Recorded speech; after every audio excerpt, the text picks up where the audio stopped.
Irmãos, irmãs, boa tarde a todos, encarnados e desencarnados. Abrindo o livro do Evangelho aqui, e saiu quase que por acaso, progressão dos mundos. E pelo que eu entendo, isso tem muito a ver com nós. Porque se nós não buscar equivaler-se a esse progresso, a essa mudança que não nos pede licença para fazer, simplesmente acontece. Ou nós seremos expulsos para baixo ou para cima. Porque quando iniciamos a nossa existência, nós iniciamos dentro de um esquecimento quase que total. Trouxemos as tendências da qual está inserida em nós e pela questão da vivência haverá muitas causas e consequências.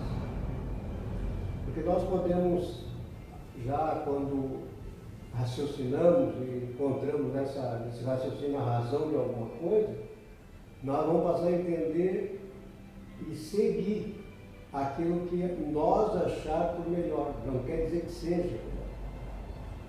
Então, quase todos nós não tivemos a oportunidade de nascer dentro do Espiritismo, numa família espírita. E mesmo assim, pelas tendências que trouxemos, uns irão se sensibilizar e aceitar e outros não, porque também não estão preparados para os deveres, os compromissos que temos com a doutrina. Aquilo que a doutrina, para nós, ela está acima de toda e qualquer coisa. Então, só podemos colocar-nos numa imposição numa questão de que não temos a melhor condição de nos levantar da cama ou qualquer coisa assim. Mas assim mesmo devemos manter no horário a ligação da casa conosco quando nós não podemos participar. Procuramos o nosso quarto, apagamos a luz, olhamos para o relógio, inicia e finda pela nossa... E ali nós podemos pedir pela nossa saúde, para que não venhamos a faltar com esses compromissos. Então essa progressão dos mundos, ela é inevitável, é segundo a segundo. E a nossa progressão é da mesma forma.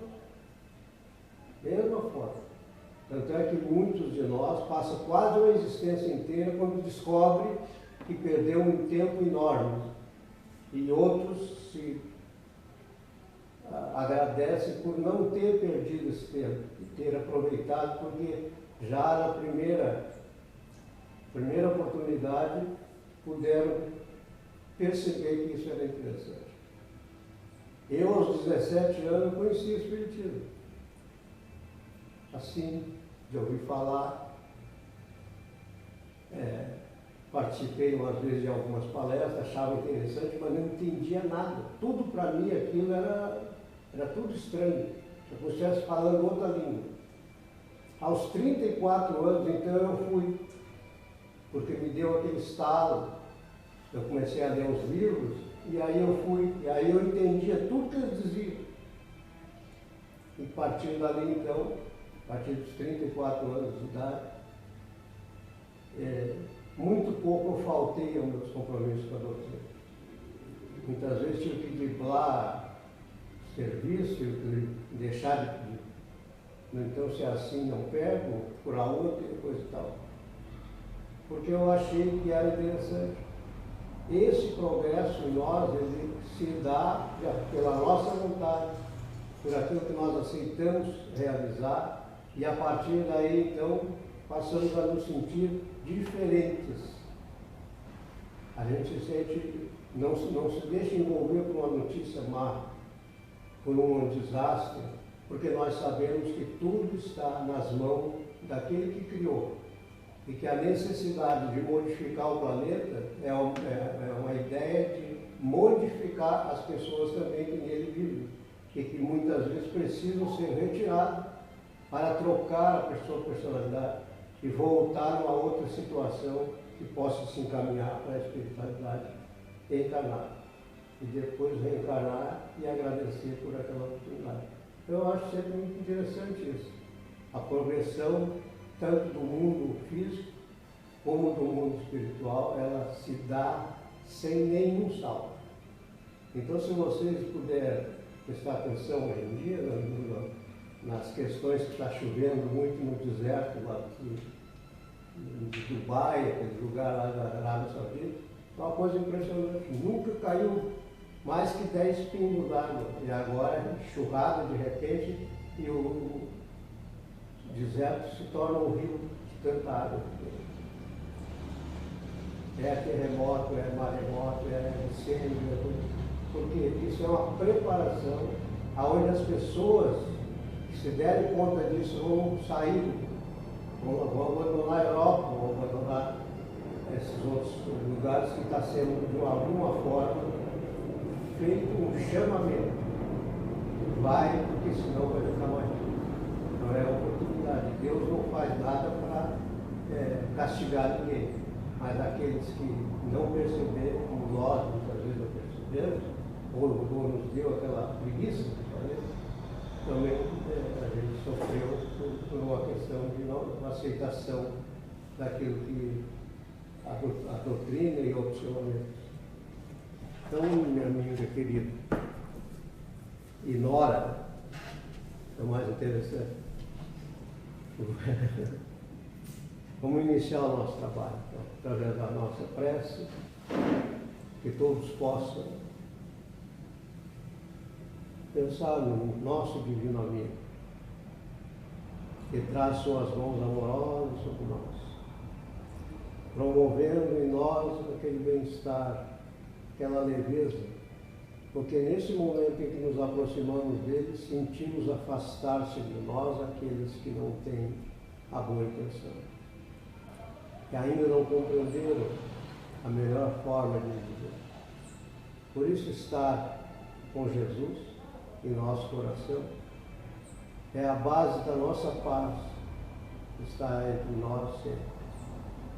Por isso, nesse momento em que aqui nos preparamos para esse trabalho, esperamos contar com os amigos espirituais da nossa casa, a nossa querida irmã, para que tenhamos um trabalho produtivo sobre todos os aspectos. Assim, em nome de Deus, de Jesus e dos amados irmãos, nós iniciamos o nosso trabalho de palestra e passe que assim seja. Muito obrigada, boa tarde, sejam todos muito bem-vindos e hoje nós vamos conversar um pouquinho sobre o capítulo 23. Não separeis o que Deus juntou, indissolubilidade do casamento, o divórcio. Bom, quando me caiu este capítulo, eu confesso que fiquei um pouco em choque.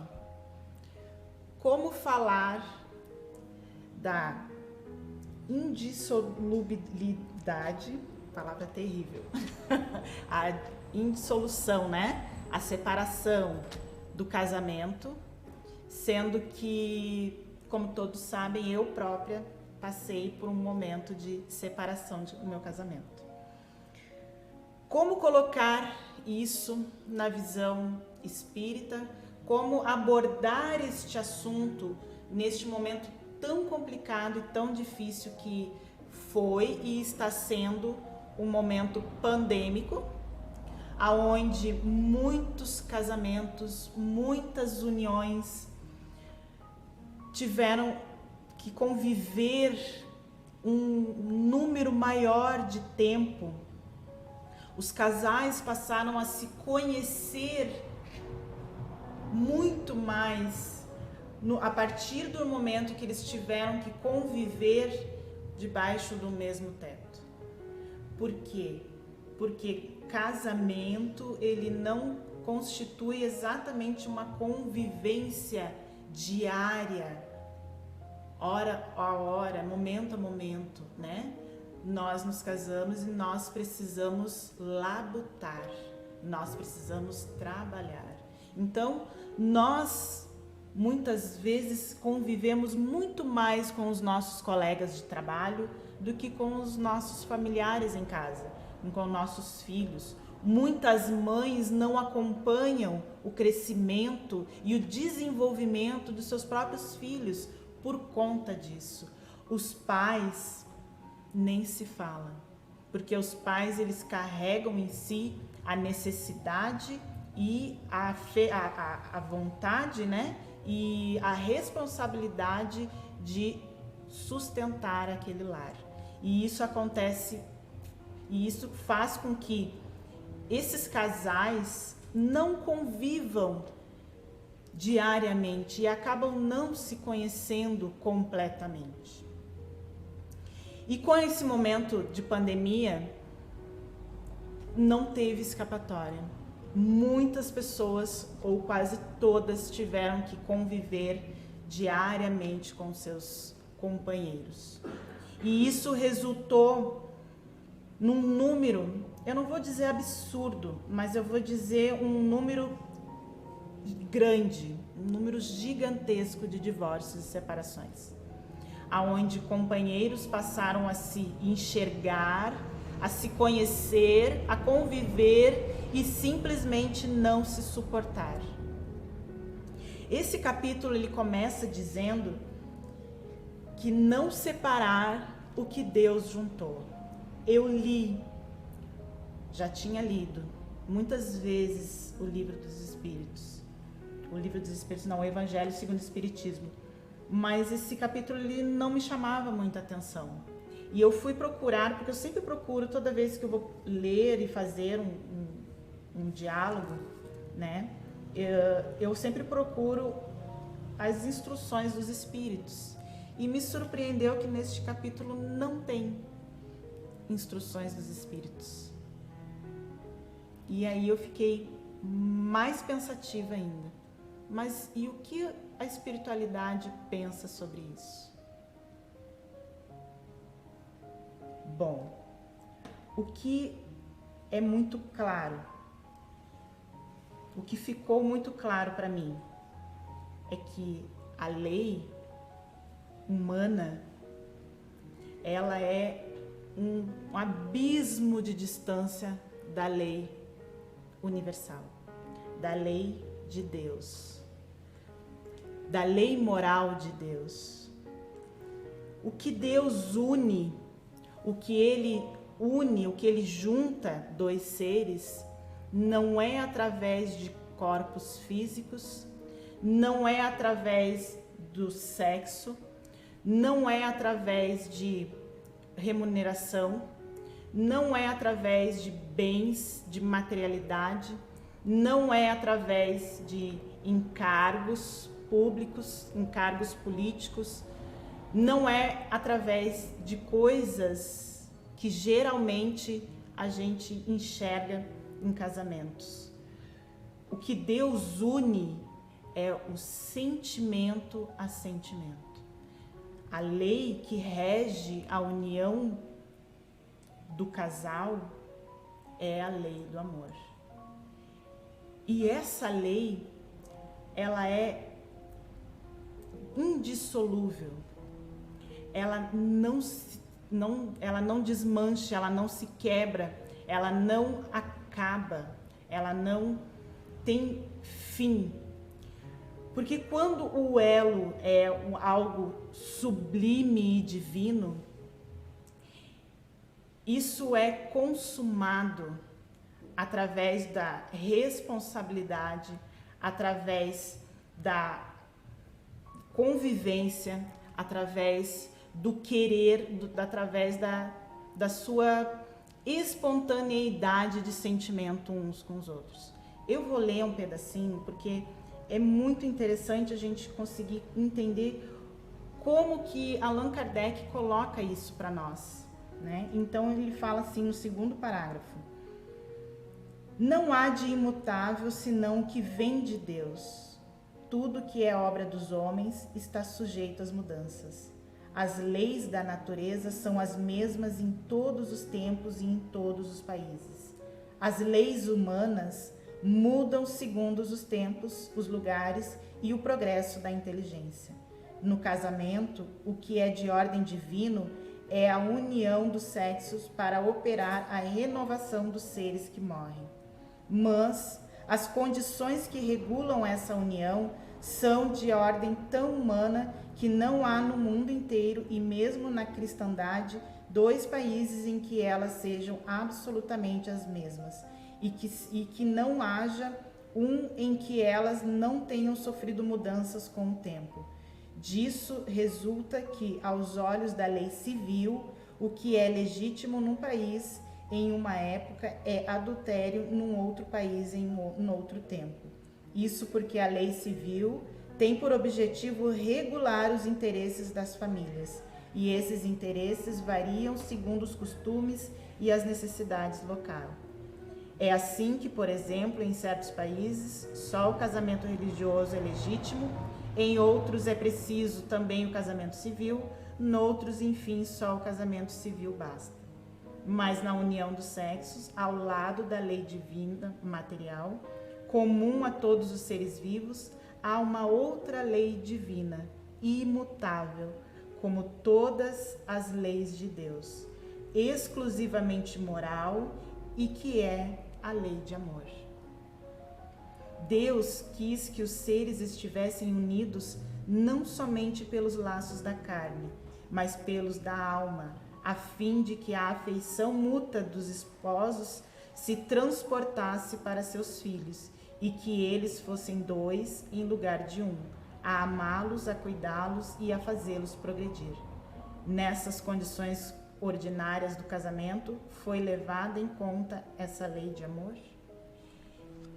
Então isso vem mostrar e nos dizer que a união precisa ser algo realmente divino.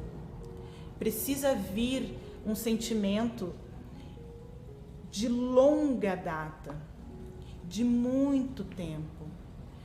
A gente não se une a ninguém nesta encarnação por acaso. O acaso na nossa vida, na nossa existência, o acaso no mundo material e no mundo espiritual não existe. O que existe são almas afins que, através dos tempos, através de vidas ou existências e encarnações, vêm construindo um sentimento verdadeiro, recíproco, de respeitabilidade, de amorosidade, de carinho e principalmente de amor. Buscar construir isso não é numa única encarnação. Esses seres, eles vêm conquistando ao longo das suas jornadas, eles vêm conquistando o direito, né? Ou talvez o presente de poderem estar compartilhando vidas e existências ao longo dos seus progressos na vida corporal. Quando um casal se une,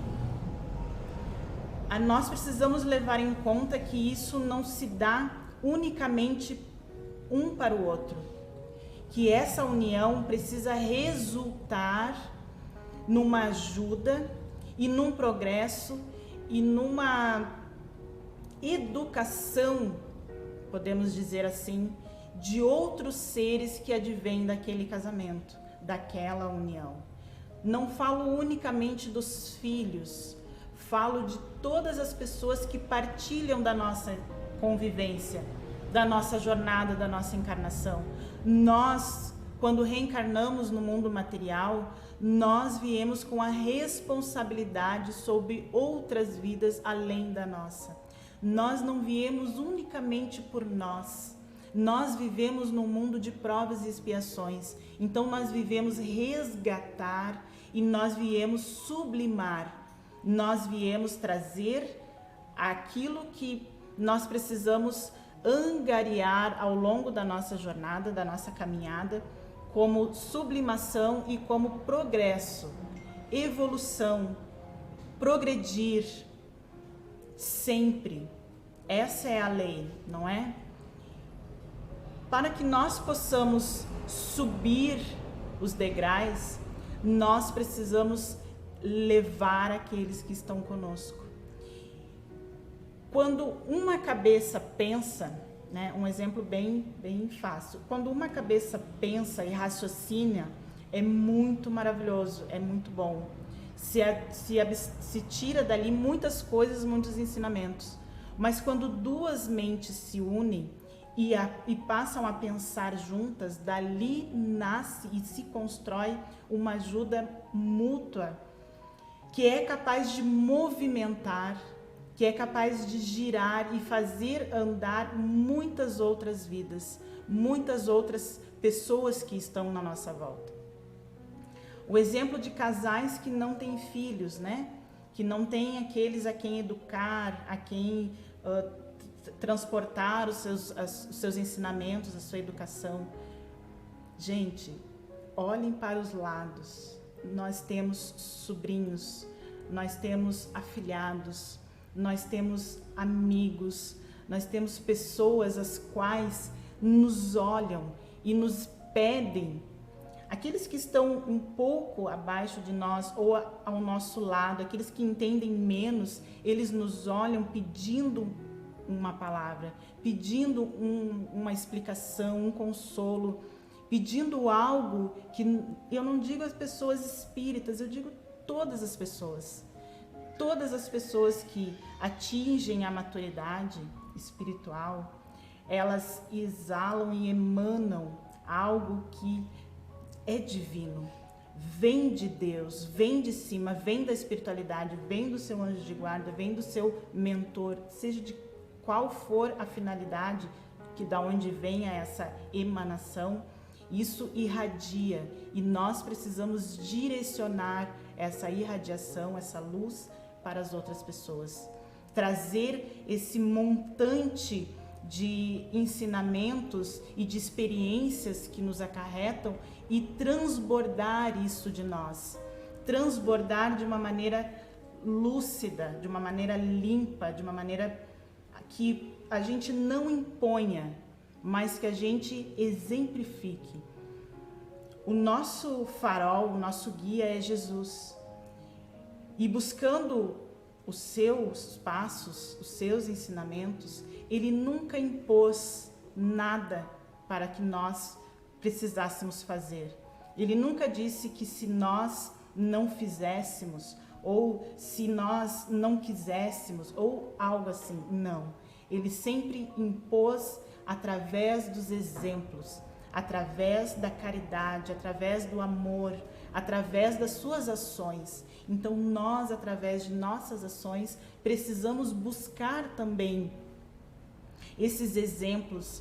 Caminhar nas pegadas de Cristo é tentar acompanhar o seu raciocínio, é tentar acompanhar tudo aquilo que ele veio mostrar e nos dizer. Então nós podemos entender que o casamento, ele precisa ser algo muito bem pensado, muito bem estruturado. Quando duas pessoas se unem, elas precisam compreender a responsabilidade que isso acarreta em suas vidas. A responsabilidade que um tem para o outro. Nós, no nosso mundo, nós temos muitos países com muitas leis, com algo que o que é comum em outros países, em outros já não é. Muitos países um homem pode ter várias esposas, o homem só pode ter uma esposa. Então, quando a gente compreende, quando a gente entende que o amor ele é duo, são duas pessoas, a gente começa a compreender que respeitar isso e trazer isso como algo moral para a sua vida, é natural, é moral e é espiritualmente aceitável. Gente, é muito difícil falar sobre esse assunto, porque como dizer que se você não estar feliz, você tem o direito sim de procurar a sua liberdade, de procurar o seu direito e procurar aquilo que te faz feliz. Acima de tudo, acima das uniões, acima do casamento, acima da amizade, acima das leis humanas, nós precisamos nos conhecer, nos respeitar e saber os nossos limites. Quando nós nos conhecemos, nós temos mais propriedade, mais firmeza e mais confiança de poder aceitar outra pessoa em nossa vida. Porque nós nos respeitando, nós sabemos respeitar. Nós nos amamos, nós sabemos amar. Nós conhecendo os limites das nossas tolerâncias, nós sabemos respeitar os limites da tolerância alheia. Se conhecer é fundamental. Saber quem tu é primordial. Saber o que tu busca é natural quando se tem essa intenção de se buscar a união. Eu sou muito a favor do amor. Eu sou muito a favor da união daqueles que realmente se comprometeram em virem nesta encarnação, trazerem luz aos seus caminhos e aos caminhos dos outros, buscarem através disso uma força, um companheirismo, uma fidelidade, um carinho, um algo a mais para que isso fortaleça a sua jornada. Nós não andamos sozinhos, nós precisamos de ajuda. Todos nós que reencarnamos no mundo material, nós viemos com comprometimento e com muita promessa de amigos espirituais nos prometendo que nos ajudariam e que nunca nos deixariam só. Então eu sempre tenho comigo que por mais sozinha que eu esteja fisicamente, eu sei que espiritualmente eu estou acompanhada por muitos amigos, por muitos amores, por todos aqueles que um dia me amaram e que eu amei, por todos aqueles que um dia eu despertei algum sentimento de afeição, de agradecimento, de ajuda, de carinho, de amor, de fraternidade, de companheirismo. Seja o que for, nós nunca estamos sós, nós nunca estamos sozinhos, nós nunca estamos completamente abandonados. Saber que Deus existe, saber que Jesus nunca nos abandona é maravilhoso, mas ter a certeza de que cada passo que nós damos na vida, nós estamos acompanhados por uma legião de amigos espirituais que nos acompanham e que nos intuem e que nos ajudam a tomar as melhores decisões, a tomar os melhores caminhos, a buscar os melhores entendimentos. Isso é maravilhoso, mas nós precisamos estar emocionalmente e psicologicamente fortalecidos. E nós buscamos sempre no outro a ajuda necessária, a mão amiga, aquele carinho, aquele afeto, aquele calor humano que está sempre nos ajudando a dar o passo seguinte. Então, o homem, né, o homem humano que eu falo é homem e mulher, o homem sempre vai buscar o seu par. E a minha contribuição hoje é, toda vez que nós olharmos para uma pessoa, para alguém, e algum sentimento for despertado, que nós tenhamos o primeiro passo, a primeira conduta, dar um passo para trás e se analisar, fazer um raio-x de si mesmo, procurar no íntimo do teu ser a mais sincera das tuas emoções e ver sinceramente dentro de ti o que aquela outra pessoa significa para ti. Porque só assim, sendo realmente sincero, tu é capaz de ter a responsabilidade de assumir um compromisso com outra pessoa. Hoje, tá passando um pouquinho do horário. Hoje, o que mais nós encontramos é a rapidez. O que mais a gente encontra é... não se tem mais o tempo de namoro, não se tem mais o tempo de se conhecer, não se tem mais o tempo de se dar o direito de saber se aquela pessoa é realmente a pessoa que nós estamos procurando, que o nosso sentimento procura. Hoje as coisas são instantâneas, é muito rápido. De um primeiro olhar para morar junto, às vezes é questão de horas, de semanas, de dias. E isso é muito negativo e prejudicial, porque nós não damos tempos de nos conhecer, de nos sentirmos, de saber se aquele outro alguém é realmente aquela pessoa que, vamos botar assim, que Deus encaminhou para a nossa vida. Não que isso seja regra, né? Mas isso é um alerta, isso é um pedido, isso é um conselho. Analise-se, enxergue-se e faça o seu raio-x. Olhe para o outro como se ele fosse tu mesmo e deseje para o outro tudo que tu gostaria que estivesse fazendo para ti. E eu tenho certeza que a partir deste retrocesso, deste passo para trás e desta análise, nós vamos fazer as escolhas mais corretas, mais sensatas e mais verdadeiras, não só com o outro, mas conosco mesmo. Muito obrigado, que assim seja.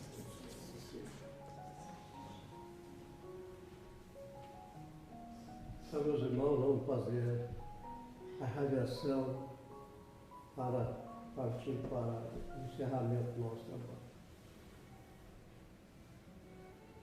Vamos buscar Jesus e a todos aqueles que nós gostaríamos que pudesse estar aqui conosco no dia de hoje.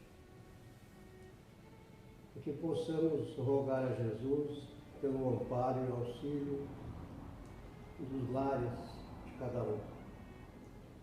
Pudesse ele percorrer todos os cômodos da nossa casa, transformando ali em luz, em amparo, em auxílio, no sentido de fazer com que possamos nos sentir aliviados de toda a carga que carregamos. Pedir a Ele que possamos ir até aquele asilo, dar um abraço naqueles irmãos que já se encontram aguardando para fazer o transporte espiritual. Que cada um possa se sentir encorajado, fortificado no seu ser. Pedir a Jesus para aqueles irmãos que ainda estão doentes da alma, nos presídios, nas avenidas por aí, e que tem no seu coração um sinal forte de ignorância, de desconhecimento das tuas leis. E por isso vivem de uma forma bastante atrapalhada. Pedir a Jesus pelas nossas crianças, nos lares, nos orfanatos, e também possamos fazer com que alguém chegue perto deles, auxilie, ampare, para que eles se sintam fortes, com mais coragem para chegar à idade adulta. Rogar por todos nós, trabalhadores dessa casa, dos dois planos, que todos sintam-se fortalecidos e amparados pela espiritualidade maior.